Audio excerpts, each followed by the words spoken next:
Hello everyone. Andito na kami sa Renela.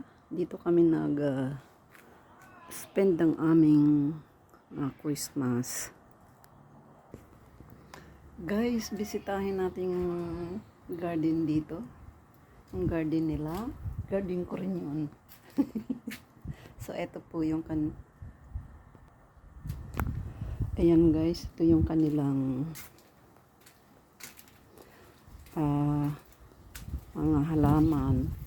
Ito ang aming home base. Every time na mayroon kaming mga kailangan lakarin, mga doctor's appointment, o kung ano pa about mga emails na dito bumagsak or mga sulat. So, dito kami bumabalik. Ito yung mga pananim nila dito. Pag ako nandito, inaalagaan ko yan. So, ngayon po sila ay nagha-holiday. Kaalis lang kanina. Ayan, mga halaman.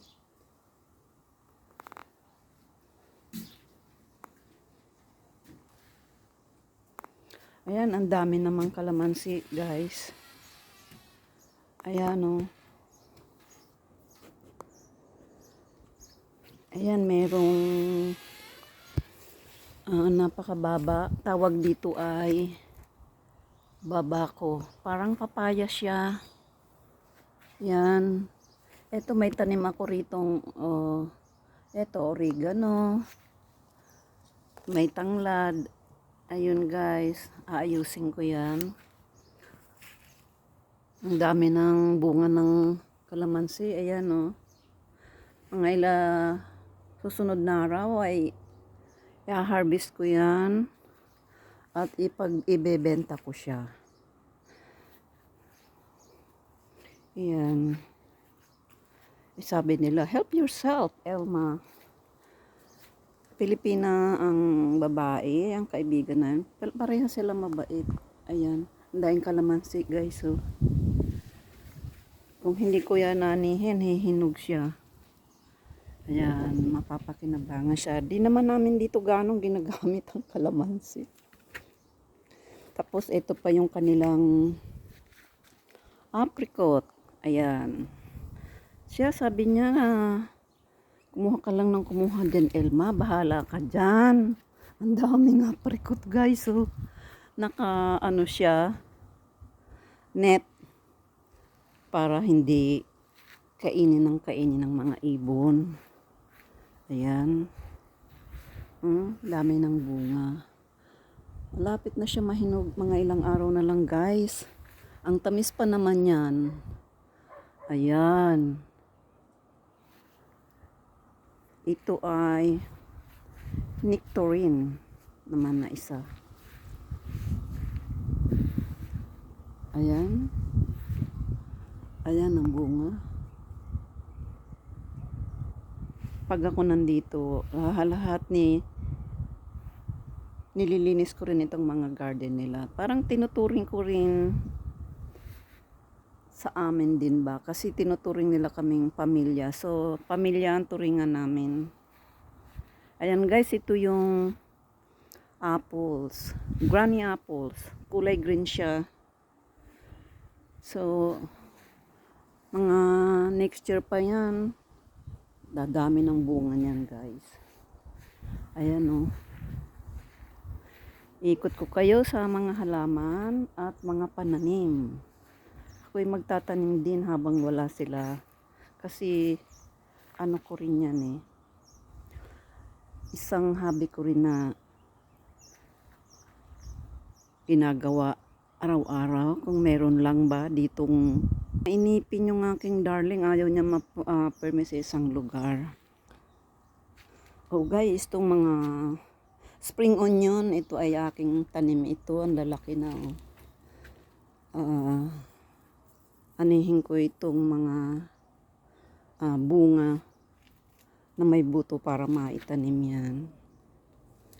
Ayan, kasi mahal na rin sa ngayon ang mga seedlings. Tingnan mo siya, ang laki-laki oh. Kasi tinanim ko rin siya. Yung kanyang puno na itinanam ko, malalaki rin siya, matataba.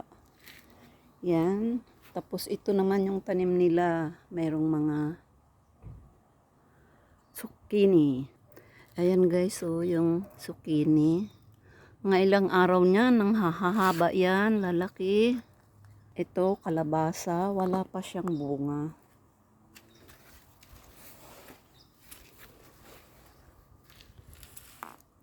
Ayan.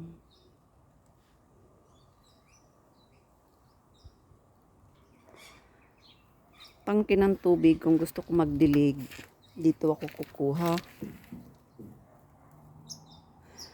Itong may ginawang automatic na eto guys, so sprinkler. Mamaya automatic na lang siyang magdidilig ng halaman.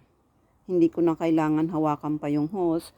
Unless lang yung hindi naaabot ng mga nasa labas. Ayan. Itong kalabasa didiligan ko pag hindi siya naabot. Ayan, ito guys yung green beans. Ayan oh. Ayan, may bunga na siya oh. Ayan oh.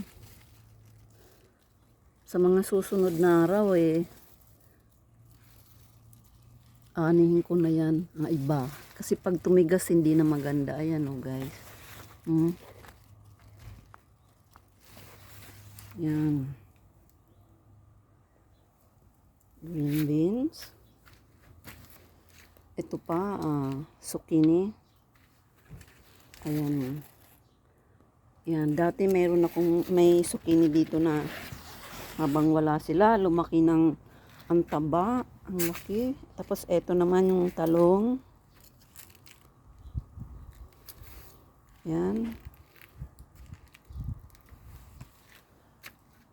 So, mga 4 na puno ng zucchini. Ayun oh. Ang taba. Tapos ito pa guys, yung ito mga watermelon to Ayan. Tapos yung dito naman mga corn. Ang ginawa nila dito kumbaga garden beds na parang tinaas ito oh. Ayun. Tapos ang mga pataba po na ginagamit ay puro natural lang. Ito siya guys oh. Pakita ko sa inyo kung paano ginagawa yun. Ito yung mga scrap ng mga fruits at kaya mga gulay. Walang halo yan, puro lang prutas at saka gulay. So pag nabulok na siya, nilalagyan pa siya ng mga lupa. Tapos pag nabulok yun, siya yung pang pataba. So hindi katulad dun sa mga iba na maraming fertilizer na ginagamit. Ito pa guys oh, ang strawberry.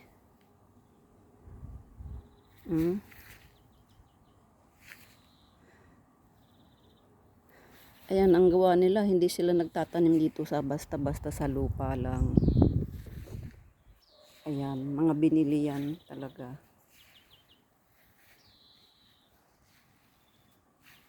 Ayan, ito pa, hindi ko lang alam kung ano ito, nakalimutan ko na Ito naman yung saluyot. Oh. Sa mga susunod na araw, luto niya ito sa akin kasi masasayang. Ayan oh, mababa lang siya pero madahon. Ito yung bantay. Ito guys yung bantay oh. Yung pusa. Ito naman yung kangkong. Chinese kangkong siya. Ayan. Ayan, may sili. Ito, Australian, ano to fruits. Ayan. Ito naman ay potato. Ayan guys. Oh. Ayan, ito pa watermelon to. Or cantaloupe. Kumbaga, cantaloupe. Ayan, ito guys, magandang ano siya. Paraan ng pagtatanim. Ayun oh. Pagka mag-aani ka ng mga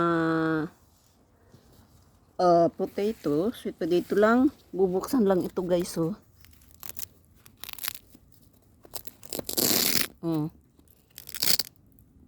Bubuksan lang ito. Tapos makikukuha mo na yung mga matuta na roots. Yung mga potato. Tapos ito pa guys. Ayan oh. Talbos kamuti. Nagkakaroon niya ng laman. Ayan oh. Yan magandang mga pot. Kasi pag hindi mo na huhukayin yung ano, kung sa bubuksan mo na lang yun, eh, under, lalabas na yung mga ano eh, lalabas na yung mga kamote, yung produce. Ayan, ito pa, meron silang guava. Ang tamis nito. Ang tamis nito pag nagbunga siya, itong guava. Ito pa guys, oh. Ano to, mandarin. Ay, mandarin ba or orange yan?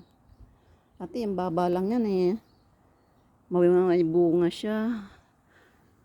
Magbubunga rin ho yan this summer. Ito rin na puno ng saging. Meron na siya. May puso na siya oh. Ano yan eh. Parang bungulan siya. Ayan. Ito pa guys, yung garden beds pad. Ayan o.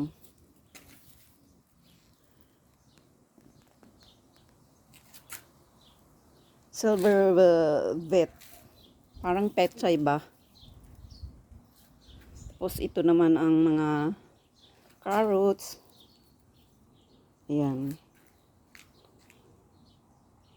Matamis kaya itong yung carrots. Medyo maliit lang ang kanyang ano, pero matamis siya kahit kainin. Hugasan mo, pakakuha mo dito kainin mo. Okay siya. Guys, ito yung garden beds na nakataas siya guys. Ayan. Meron din siyang sariling automatic sprinkler. Ayan. Ayan guys, ito ang kabuuan ng ipinakita ko sa inyo. Pero meron pang akong hindi na i-share sa mga next na siguro yun. Ito ay fully may bakod. Tapos ang mga katabi maraming punong kahoy. Minsan ang mga ibon. Panay ang huni, panay ang liparan. Parang ang sarap mangarap na yung pag ang bahay mo ganito. Sa paligid may mga tanim. Ayan. Kahit tumingin-tingin ka lang, umupo ka dito sa veranda. Ayan guys.